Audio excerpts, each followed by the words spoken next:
passione per il tema dell'emigrazione veneta e italiana nel mondo, soprattutto nelle Americhe, ma quest'anno è un focus approfondito sulle migrazioni italiane in Europa nel secondo dopoguerra.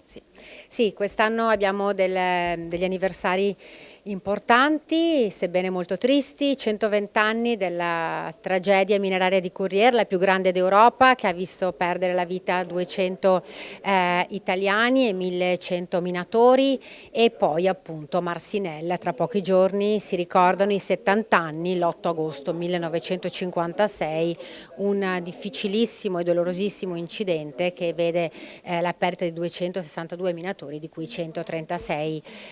italiani. Le ricorrenze aiutano a creare memoria di un passato, di ieri, ma anche di oggi, relativo alle nuove partenze, gli expat, le nuove mobilità che stanno appunto rilasciando l'Italia con numeri importanti, sicuramente più semplici, ma che ricreano un movimento di perdita rispetto alla nostra nazione. Un libro che non parla solo di dati, di ricorrenze e di numeri, ma che raccoglie anche preziose testimonianze. Ho intervistato 4 orfani degli incidenti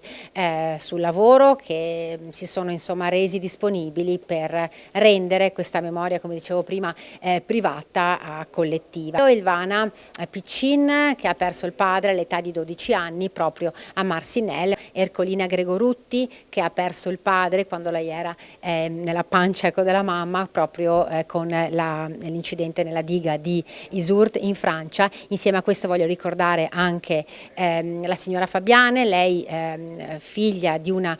vittima di Matmark, e infine Michele Cicora, molisano, che perde il padre di nuovo a Marcinelle e è stato uno dei fautori di un grandissimo processo legato al riconoscimento dei corpi non conosciuti, quindi i famosi inconnus. Lui ancora non ha dato un nome a un corpo, quindi al suo padre, e questo lavoro, assieme anche al governo italiano e al governo soprattutto belga, sta continuando, perché nonostante siano passati 70 anni, lui aveva appunto 4 anni, si ricerca il padre tutta la vita e le proprie radici.